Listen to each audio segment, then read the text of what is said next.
The gravel of my driveway crunched a weary rhythm under my steel-toed boots, each step a testament to a 12-hour shift spent inside the walls of a medical clinic. The air I exhaled still felt thick with the scent of ozone from live panels and the sterile, anxious smell of a place where lives depended on a perfect electrical connection. My shoulders bore the permanent grooves of my tool belt, and my hands, though washed, still felt the phantom grip of pliers and wire strippers. All my body screamed for was the cool, quiet sanctuary of my garage, a beer, the familiar, comforting smell of sawdust and motor oil, and the simple, honest work of continuing the treehouse for my 8-year-old daughter, Emma. That 2-car garage was the real reason I'd bought this modest 3-bedroom in Willowbrook Estates. It was more than a place to park. It was my workshop, my inheritance from a grandfather who'd built things that lasted, a space where the scent of cut pine and copper wire mingled into the perfume of peace. I thumbed the worn button on my garage door opener, already anticipating the satisfying, heavy mechanical rumble that would descend and seal my world away from the meticulously manicured suburban theater outside. But the rising door revealed a vision so absurd, my exhausted brain refused to process it. There, parked dead center in my space with an inch-perfect, infuriating precision, was a pearl-white BMW X5. It wasn't tucked politely to one side. It was positioned so that opening its gleaming doors would inevitably gouge the scarred wood of my workbench. The smell that rolled out to meet me was a jarring clash of worlds, the rich, unmistakable scent of expensive car leather wrestling against the honest, grimy aromas of my motor oil and cut lumber. The SUV's alarm gave a single, smug electronic chirp, as if asserting its right to be there. For a full 30 seconds, I just stood there in the humid August evening, the garage door remote hanging limp in my hand, wondering if I was having some kind of heat-stroke-induced hallucination. Then a cold clarity settled over me. I walked around the side of the house to my front porch, and there she was, the architect of this invasion. Brenda Whitfield, HOA treasurer, was sitting casually in one of my patio chairs as if she were holding a neighborhood committee meeting on my property. At 52, she was always perfectly curated, a vision of suburban supremacy and designer athleisure wear, her hair impeccably coiffed. She was the kind of woman who drove her $160,000 BMW like a scepter and wielded her HOA clipboard like a shield and sword combined. "Excuse me," I said, my voice dangerously level, sanded smooth by a fatigue so deep it felt like a physical weight. "There's a car in my garage." She looked up from her phone with a practiced, dismissive smile that didn't reach her eyes. "Oh, Jake, my driveway is being sealed first thing tomorrow. An emergency situation, I'm afraid." The HOA's emergency parking clause allows for temporary use of available spaces during essential community maintenance. I was already scrolling through the digital HOA documents on my phone, the screen glowing in the twilight. "I've read these bylaws front to back, Brenda. I don't see that clause anywhere in here." She stood, smoothing her expensive yoga pants with a gesture that screamed condescension. "I'm currently reviewing the bylaws for necessary updates. Consider this a pilot program for community cooperation." The way she said cooperation made it sound like a synonym for submission. But 12 years as an electrician teaches you a specific kind of patience. One wrong move with a live wire, one moment of hot-headed frustration, and you're not just fired, you're dead. So I didn't yell. I didn't swear. I did something that wasn't in her script. I pulled out my phone, opened the camera app, and started recording. The red dot, a tiny, accusing eye. "So, to be perfectly clear," I said, my voice calm and measured for the recording, "you're admitting that this emergency parking clause doesn't actually exist in the current bylaws, and you're unilaterally using my private garage as a test case without my knowledge or permission." Her face underwent a fascinating transformation, flickering from smug assurance to panicked indignation in about 2 seconds flat. "You can't record me without my consent," she sputtered, her hand darting out as if to snatch the phone. I took a smooth step back, keeping her in frame. "Actually, I can. We're on my property, and this state is a one-party consent state." It was a nugget of legal knowledge I'd picked up. a small shield for a citizen against the overreach of petty authority. She recoiled as if I'd brandished a weapon. "Brad will hear about this," she hissed, invoking the name of her husband in the city planning department like a final, desperate incantation. "Good," I said, not breaking my gaze. "I'd love to hear the city planning department's official position on fabricated HOA clauses." She left then, marching off my property in a cloud of outrage and expensive perfume. But her BMW remained, a silent pearl-white occupation force in the heart of my sanctuary. The violation felt physical, a knot of anger and disbelief tightening in my gut. The next morning, the insult was compounded by the injury I found taped to my front door, an official HOA violation notice. Failure to maintain community standards.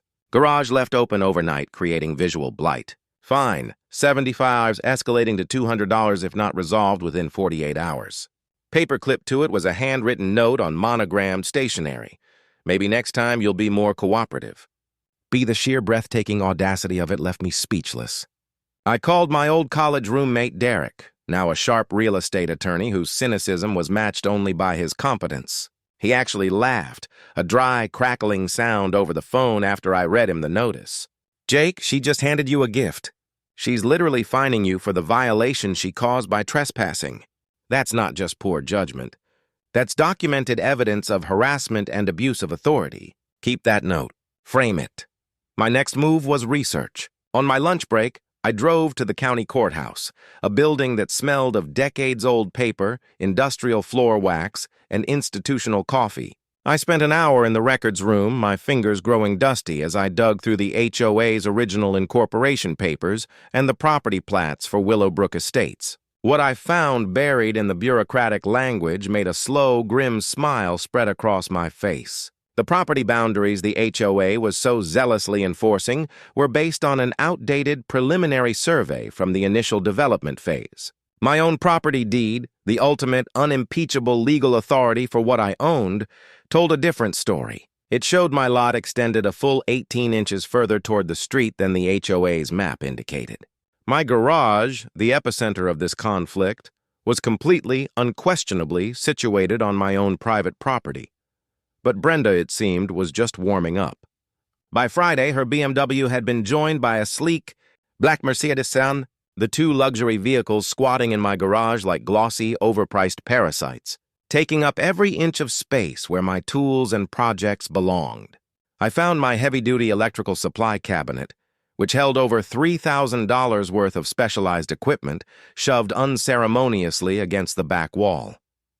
My own lock had been removed and replaced with a shiny new brass padlock that I had no key for. My tools were scattered across my workbench as if someone had been rummaging through them. And there, stuck to the cold cast-iron jaw of my grandfather's old bench vise, was another sticky note. Temporary relocation for client staging. Community cooperation appreciated, but the metallic taste of pure, undiluted rage filled my mouth. My hands clenched into fists, my calloused palms remembering the weight of my bolt cutters hanging just a few feet away on the garage wall. But instead of giving in to the primal urge to liberate my property with violent, satisfying cuts, I took a deep, shuddering breath and did the thing that would ultimately hurt Brenda far more. I called the non-emergency police line. Officer Martinez arrived 20 minutes later. A solid, calm man in his 40s who looked like he'd dealt with every flavor of suburban drama imaginable. He listened patiently, took notes, and documented the scene with photos. The cars, the padlocked cabinet, the insulting, sticky note. "Sir," he said, his voice a low, reasonable rumble, "this looks like a pretty clear case of trespassing and harassment to me. Mind if I go have a word with the owner of these vehicles?" Watching Brenda try to explain her way out of this to a uniformed police officer was like watching a master class in how not to interact with law enforcement. Her voice climbed into higher, more strained octaves with each excuse. Her hands fluttered in the air like confused birds. Officer Martinez just stood there, his expression growing more and more skeptical, the steady click-click of his pen taking notes sounding like a countdown timer on her credibility. "Ma'am," he finally interrupted, his tone leaving no room for argument. "The property deed trumps an HOA agreement every single time. You might want to remove your vehicles from Mr. Morrison's garage before this escalates from a civil matter into a criminal one. That weekend, Brenda escalated to full-scale social media warfare. She posted a thinly veiled attack on the neighborhood Facebook group about some residents who prioritized vacation time over community safety and standards. She called an emergency HOA board meeting for Monday night, but her strategy, built on a foundation of assumed authority, began to crumble beneath her. Our neighbors, it turned out, had been taking notes. Mrs. Chen, the sweet elderly widow Brenda had relentlessly harassed over her late husband's memorial wind chimes, citing them as aesthetically inappropriate, posted a detailed, heartbreaking account of Brenda's campaign. Tom Rodriguez, the combat veteran Brenda had tried to fine for parking his work van in his own driveway, shared photos of his own bogus violation notices. The neighborhood, once cowed, was finding its voice. I walked into the emergency HOA meeting in the Willowbrook Elementary cafeteria, a space that still carried the faint, ghostly smell of that day's lunch special, institutional mac and cheese mixed with industrial-grade floor cleaner, to find a scene of profound emptiness. Brenda sat at a lone folding table flanked only by her two most loyal allies, Harold, a retiree who nodded at her every word with the mindless enthusiasm of a dashboard bobblehead, and Patricia, a woman whose face seemed professionally trained to purse its lips in perpetual disapproval. The rest of the chairs were empty. "First order of business," Brenda announced, her voice echoing in the cavernous room. "A motion to clarify and strengthen parking enforcement procedures in light of recent non-compliance issues." She slid a typed, 3-page document across the table toward me. It was a masterpiece of legalistic nonsense, full of phrases like vehicular storage, creating visual disruption, and community aesthetic harmony. Buried within it was a clause authorizing retroactive fines for unauthorized garage usage patterns, dating back 60 days, totaling $800 against me. "You're trying to fine me $800 for how I use my own garage?" I asked, the absurdity of it cutting through my fatigue. "Community standards affect all of our property values," Harold bobbleheaded in agreement. His eyes glazed. That's when I decided to stop playing defense. I remembered another gem from Derek. "I'd like to see the HOA's official incorporation documents," I said, my voice calm. "And specifically, I'd like to review the insurance policy that covers the board for exercising these new, expansive enforcement powers you're proposing." The silence that followed was so immediate and so profound you could have heard a pin drop on the carpeted cafeteria floor. The only sound was the aggressive hum of the fluorescent lights overhead. Brenda's smile froze, then faltered. Patricia's lips pursed so tightly they nearly disappeared. Harold stopped bobbling. Those documents are currently with our legal counsel for review," Brenda finally managed. Her voice strained. "No problem," I said, opening my own folder and spreading the documents I'd retrieved from the county courthouse across the tiny table. "I've got copies right here. According to your own association's insurance policy, coverage is specifically excluded for board members' personal business activities." I let that hang in the air for a moment before opening another, thicker folder. Furthermore, while reviewing the HOA's financials, which are a matter of public record, I've documented over $23,000 in questionable financial discrepancies over the last 18 months. I laid it out with the methodical precision of wiring a complex circuit. Storm cleanup billed to the HOA but performed by city crews for free. Landscape consultations charged to community funds but funneled through a private company Brenda owned. An emergency tree removal that cost the HOA $8,400 for trees the city forestry department had removed at no charge. But the real twist, the piece of the puzzle that made my electrician's heart sing with a dark satisfaction, came next. "Mrs. Whitfield," I said, pulling out one final document, a printout of a public records request. "Did you know that your husband's official city planning emails are subject to public records requests?" The color drained from her face so fast it was as if someone had pulled a plug. I read aloud from Brad's official city email account. "Problem properties in Willowbrook. These homes require targeted community pressure to improve overall neighborhood composition. Recommend focusing on working-class homeowners for maximum leverage. Harold's jaw actually dropped open. Patricia let out a small, sharp gasp. Brenda looked like she was watching her entire life unravel in front of her. That's taken completely out of context, she whispered, her voice hoarse. There's more, I continued, my voice flat and cold. Another email from Brad to an associate. Wife's staging business needs consistent 3-month access cycles for optimal client presentation. Recommend escalating HOA pressure on the Morrison corner lot to expedite access timeline. The taste of victory in that moment was better than my grandfather's homemade apple pie. Complex, sweet, and with a satisfying, righteous crunch. This meeting is over, Brenda declared, standing up so abruptly that her metal folding chair screeched and clattered backward onto the floor, the sound echoing like a gunshot in the empty room. But as I walked to my truck in the quiet parking lot, the cool night air on my face, I had no idea that Brenda's desperation was about to reach a fever pitch, transforming our suburban squabble into a battle that would attract the attention of state investigators and news cameras. The next morning, my phone rang early. It was Derek, and his voice had that particular focused intensity he only got when he'd stumbled onto something massive. "Jake, you need to sit down for this," he began. I was in my kitchen, staring at the coffee maker, wondering if Brenda's BMW was still squatting in my garage. It was. Remember how I said I'd dig deeper into Brenda's business dealings? Well, I found the smoking gun. Actually, I found the whole arsenal.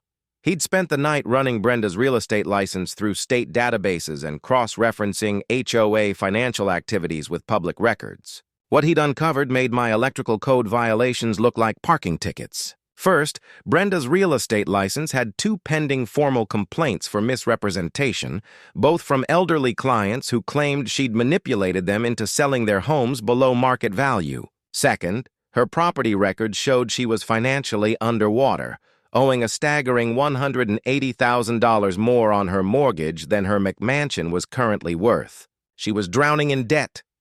But the real bombshell, Derek continued, and I could hear the grin in his voice, is that Brad's position in city planning is under an official ethics review for undisclosed conflicts of interest. Someone filed a complaint with the state attorney general's office about systematic corruption in municipal planning. Departments working with private HOA boards to manipulate property values. The implications hit me like a jolt from an ungrounded line. This wasn't just about a power-hungry neighbor with control issues. This was a sophisticated, organized property manipulation scheme. Brad used his inside knowledge of zoning changes and development plans to identify target properties. Brenda then used her HOA position to manufacture violations and create unbearable pressure, forcing homeowners to sell quickly and cheaply. She would then flip the properties through her real estate business for massive profits. My garage wasn't just convenient parking. My corner lot was slated to become extremely valuable when a new shopping center was approved next spring. Mrs. Chen's wind chimes weren't an eyesore. She was a vulnerable elderly widow sitting on a property that would skyrocket in value with a new community center. Tom's work truck wasn't a community blight. It was parked on a lot destined for mixed-use rezoning. "Derek," I said, my voice low, "are you telling me that Brenda and Brad are part of an organized criminal conspiracy?" "I'm telling you that your little garage squabble just became Exhibit A in a potential federal fraud investigation," he replied. "The AG's investigation has been running quietly for 6 months. Brad's email trail is the evidence they needed to connect the dots. It was time to stop being a lone homeowner and start building a case. I recruited my neighbors, assembling what Derek jokingly called Team Justice. I found Mrs. Chen in her garden, tending to the roses she'd planted around her husband's wind chimes. "Mrs. Chen," I said, "how would you feel about helping me expose exactly what Brenda has been doing to this neighborhood?" Her weathered hands paused over a bloom.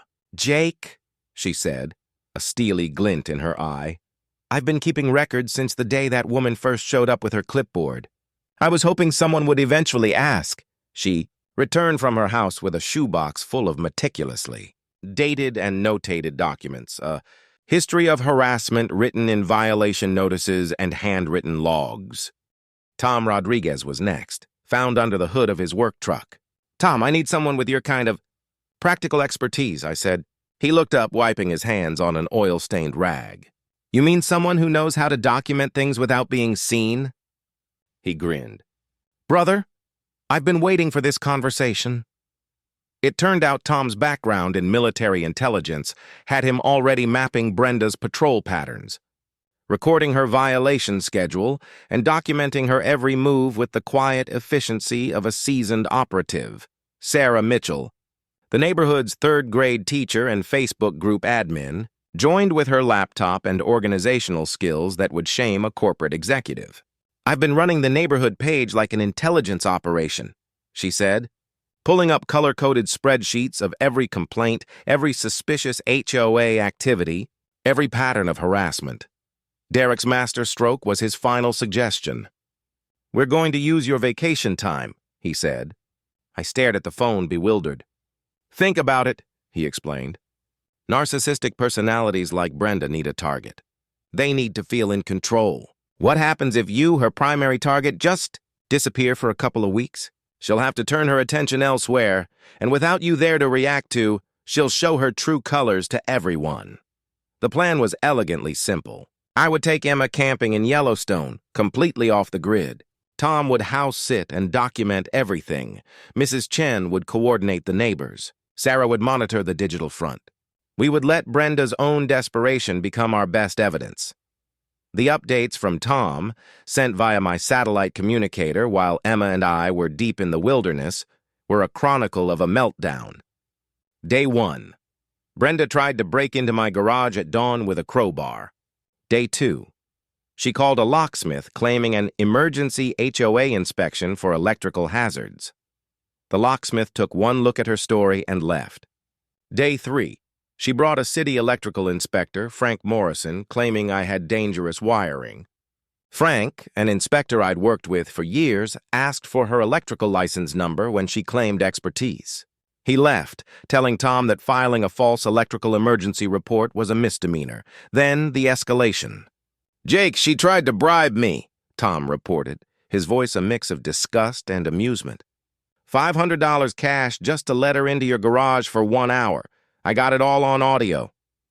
Her midnight attempt to jimmy my garage lock with a butter knife, which she justified to a Marine veteran as investigating community safety concerns, was captured in crystal-clear night vision video. The nuclear option came on day 9. Sarah's urgent message. Brenda hired a guy with bolt cutters. Police involved. Tom had confronted the man, who immediately folded and gave up Brenda's name, admitting she'd paid him $200 to retrieve staging materials. The criminal charges were now piling up: trespassing, attempted burglary, filing false reports, solicitation to commit a crime. The end was as swift as it was public. The state attorney general's office, armed with Derek's evidence, Mrs. Chen's documentation, and Tom's footage, executed simultaneous search warrants on Brenda's house and real estate office at 6 a.m., with local news channels broadcasting it live. Brenda was filmed in her bathrobe, screaming hysterically about her rights as officers carried out boxes of files. Brad was arrested at his desk in City Hall, his colleagues watching through the glass walls of his office. They found everything: computer files detailing the property targeting scheme, bank records showing the movement of HOA funds, a spreadsheet listing target homeowners with cold clinical notes: elderly widow, vulnerable to safety concerns; working-class Hispanic, likely to avoid legal confrontation; and for me, single father, electrician, financial pressure through daughter's needs. When Emma and I finally drove home, our quiet street was swarming with news vans and celebrating neighbors. Brenda's BMW, now dust-covered and forlorn, still sat in my garage, a monument to her catastrophic failure. The subsequent community meeting in the elementary school cafeteria was a catharsis. Derek announced the civil settlement and the creation of the Willowbrook Property Rights Defense Fund. Mrs. Chen spoke through tears about her late husband. And when Sarah played Brenda's 17 voicemails, a descent from arrogant demands to desperate sobbing pleas, the crowd erupted in a mix of gasps and grim satisfaction. The final message, left at 3 a.m., was a raw confession. I never meant for it to go this far. I just wanted to control something. 6 months later, the treehouse was finished, its platform extending a full 18 inches past where Brenda had falsely claimed my property ended. Emma, hanging upside down from her rope ladder, dictated the rules to her friend. No mean people allowed. Everyone shares snacks. And if you're mean to someone's daddy, you can't come up here ever. Brenda and Brad both pleaded guilty. She received an 18-month sentence. He got 2 years. Their house was sold at a foreclosure auction. The neighborhood, freed from her tyranny, found a new spirit. Tom was elected to the HOA board on a platform of transparency. Mrs. Chen became a community advocate for the elderly. Property values, freed from the blight of corruption, actually rose. The story that started with one car parked in one garage without permission ended with federal convictions and a community learning that sometimes the biggest changes begin with the courage to defend the smallest, most personal of spaces. All I'd ever wanted was to use my own garage. In the end, I helped protect that right for countless others.